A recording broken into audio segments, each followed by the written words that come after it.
Oi pessoal, hoje eu quero falar com vocês sobre algo que é o seu aliado na prática clínica, mas que a falta dele também pode ser o seu vilão. Hoje eu quero falar sobre o raciocínio clínico.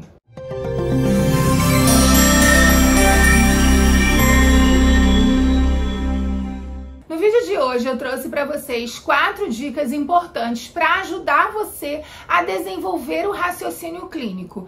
Isso não é uma receita, porque o raciocínio clínico ele depende de um processo. Então, de forma alguma eu traria aqui uma receita para você que dissesse que num estalar de dedos você consegue desenvolver o raciocínio clínico. Não é isso. Raciocínio clínico é um processo que é construído conforme você se entrega para resolver as demandas do dia a dia na sua clínica. Porque a clínica nos traz, a prática clínica nos traz muitas demandas diferentes e nós precisamos ter esse raciocínio clínico para entender como resolver cada caso, que condução a gente vai dar e quais são as tomadas de decisão. Isso tudo faz parte do seu raciocínio clínico, até mesmo quando você escolhe um recurso para você jogar, um jogo com a criança, uma atividade que você escolhe, um curso que você vai fazer. Tudo isso tem que estar alinhado ao seu raciocínio clínico, ao seu processo de desenvolvimento profissional. Todo profissional precisa ter o raciocínio clínico apurado, desenvolvido, porque é ele que vai ajudar, né, além dessas tomadas de decisões, a entender a própria evolução da criança. São 4 estratégias que funcionam para mim e funciona para os meus alunos e mentorados. Sempre eu busco estruturar nessas 4 estratégias a melhor forma de desenvolver o tão temido raciocínio clínico. Eu já vou começar dizendo também que se você quer raciocínio clínico, esquece o copia e cola. Muitas pessoas veem profissional no Instagram e acham que aquela decisão que o profissional tomou ou aquela dica que ele está dando ali é muito simples e que nasceu para aquilo. Mas não. Como profissionais, desde a nossa formação, nós estamos desenvolvendo o raciocínio clínico.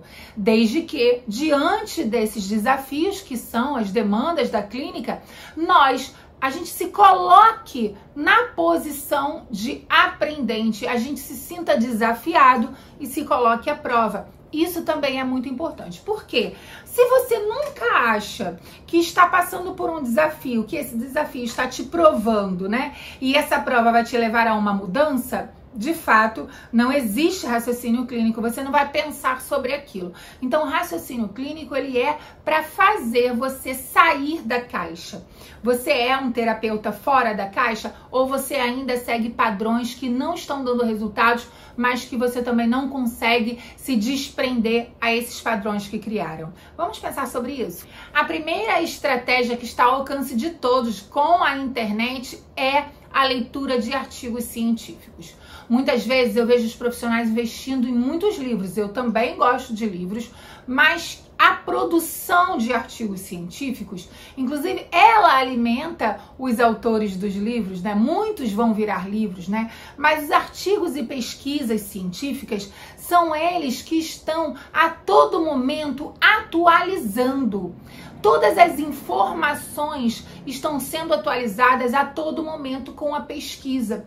Então, procure sites onde você vai ter uma boa pesquisa de artigo científico. É sempre bom lembrar que blogs e páginas do Instagram não são fonte de pesquisas de artigo científico. Você até pode encontrar um tema lá, se interessar no tema e depois buscar informações através dos artigos, mas é preciso aprofundamento. Então a gente tem aí algumas revistas internacionais. A maior produção é mesmo internacional, a gente encontra no PubMed, no Nature, você tem também Cielo, ambos você consegue traduzir para o português, você consegue, se você não lê inglês, isso também não vai ser um problema, você consegue fazer o download do artigo em inglês e depois fazer uma pequena tradução através do Google, mas os artigos, gente, eles que vão começar a te ajudar a fazer essa relação com o tema que você precisa aprofundar. Então, por exemplo, o meu último vídeo foi sobre metacognição. Quais são, então, os artigos que você vai ler? Muita gente me pergunta, Renata, qual o livro que eu leio sobre isso, que eu aprendo sobre processos cognitivos?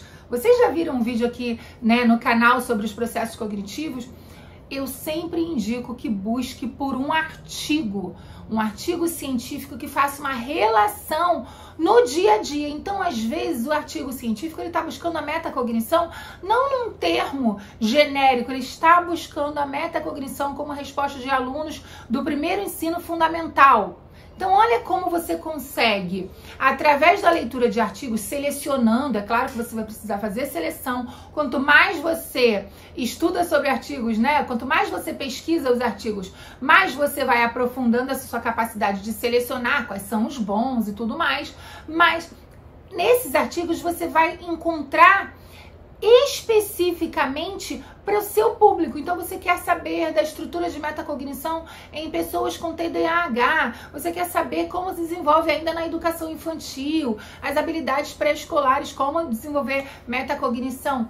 Através dos artigos, filtrando, você consegue encontrar. E o mais legal que eu gosto é que é um buraco sem fundo, tá? Porque você vai lendo um artigo e naquelas referências dos artigos já vão vindo outros e você vai mergulhando. Então é sempre importante você separar o seu tempo para ler artigos científicos. Eu mesma aqui no iPad, eu tenho uma pastinha somente sobre artigos. Deixa eu mostrar aqui para vocês. Olha, eu tenho aqui em meus arquivos, eu faço pastinhas e nessas pastinhas, tá vendo? Opa!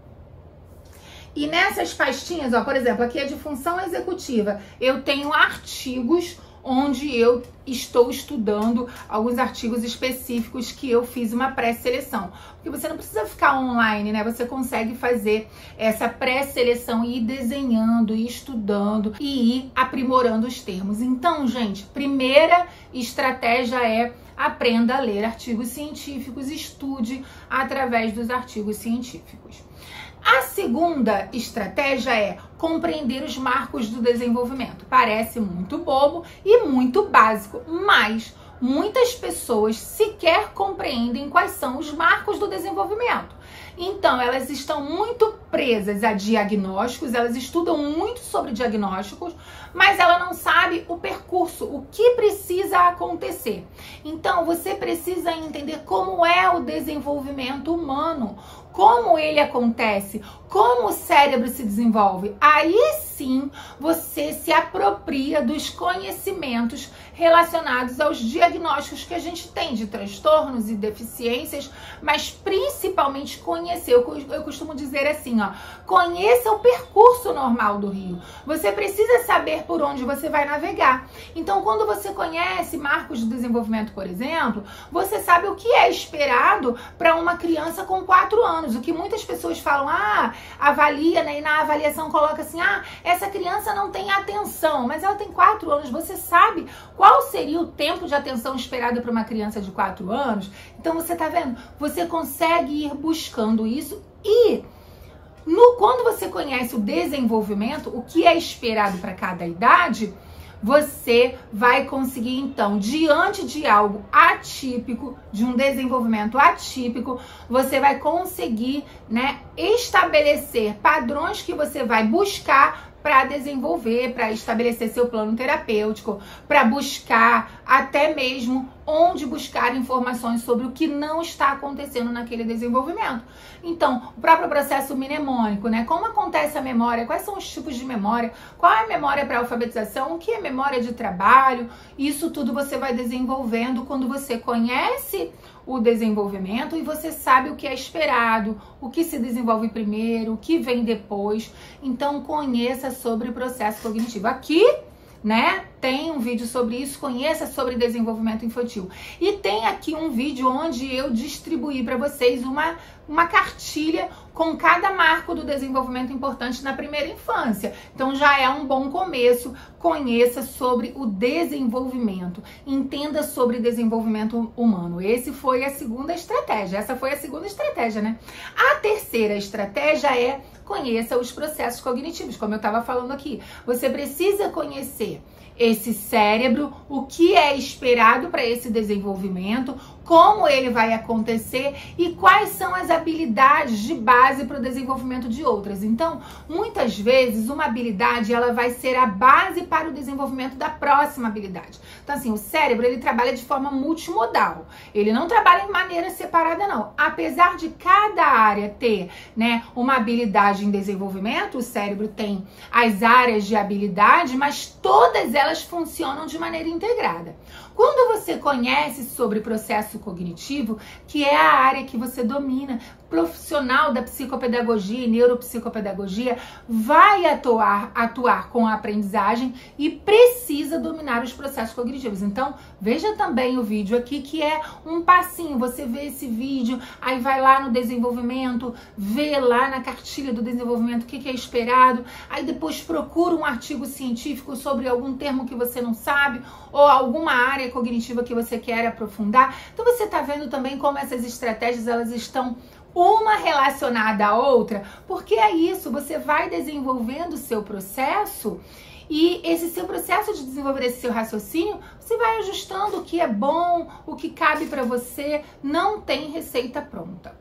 A quarta estratégia, ela é uma estratégia que ela se divide em 3 etapas, tá? Que é criar metas de conhecimento. Você já pensou em criar metas de conhecimento? Metas de conhecimento são coisas que você precisa criar. Você provavelmente faz lá a sua meta no começo do ano, você quer emagrecer, você quer fazer mais exercícios físicos, caminhar tantas vezes, comer comida saudável. E a meta do que você vai aprender? Você fez essa meta? Ou você vai fazendo um curso atrás do outro, sem que eles estejam relacionados, até com a sua prática não tem nenhuma relação? Comece a elaborar metas de conhecimento. Eu fiz isso numa etapa que eu estava muito perdida, alguns anos atrás, fazendo tudo quanto é curso, e eu falei, o que a gente precisa organizar? Na verdade, não fui eu, né? Com a ajuda da minha psicóloga na terapia, foi entendendo o que eu precisava saber, porque não dava para saber tudo ao mesmo tempo. Então, eu criei essas metas de conhecimento e até hoje eu tenho. Então, quando de maneira impulsiva eu vejo um curso e eu acho que ele é muito bom, eu penso se ele está na minha sequência didática, ou seja, na minha sequência de desenvolvimento, se ele faz sentido. Então, o que você não sabe que você precisa saber? Anota essa pergunta aí. O que você não sabe que você ainda precisa saber? Quanto tempo você vai levar para saber sobre isso? Ou seja, nessa sua meta, quanto tempo você vai se dar para aprender sobre algo que você não sabe ainda? E quanto você precisa, né, ajustar na sua rota? Ou seja, você vem num desenvolvimento que você acreditava que fazendo esse tipo de estudo seria interessante, mas a sua demanda está sendo diferente. E aí você precisa ajustar a rota. E tá tudo bem. A gente é ser em movimento, né? A vida acontece em movimento. Então, nessa nossa quarta estratégia, que é criar metas de conhecimento, é sempre importante você, para estabelecer as suas metas, responder essas 3 perguntas. Eu vou repetir aqui, ó. O que você não sabe que você precisa saber? Quanto tempo você vai levar para saber? E quanto você precisa ajustar na sua rota? Ou seja, o que é agora que vai acontecer, depois de outro curso, a sua rota já está seguindo um caminho, opa, veio algo esperado, vale a pena você mudar tudo para você conseguir essa rota. Então eu espero que você faça bom uso dessas perguntas para criar as suas metas de conhecimento. Então, gente, vocês já viram, né, que desenvolver raciocínio clínico é um processo constante. A todo momento na clínica você está sendo desafiada e são desafios novos e tá tudo bem. Essa é a adrenalina da nossa profissão, né? Nós que trabalhamos com desenvolvimento, nós trabalhamos com processo cognitivo, estamos aprendendo a todo momento, aprendendo constantemente. Então, para você desenvolver raciocínio clínico, você também vai precisar estar em movimento. Eu espero que essas 4 estratégias tenham sido válidas para você. Agora eu quero que você comente aqui. Você já tinha feito alguma estratégia, desenhado alguma estratégia para desenvolver raciocínio clínico? Raciocínio clínico ainda é o seu vilão? É algo que ainda te assusta?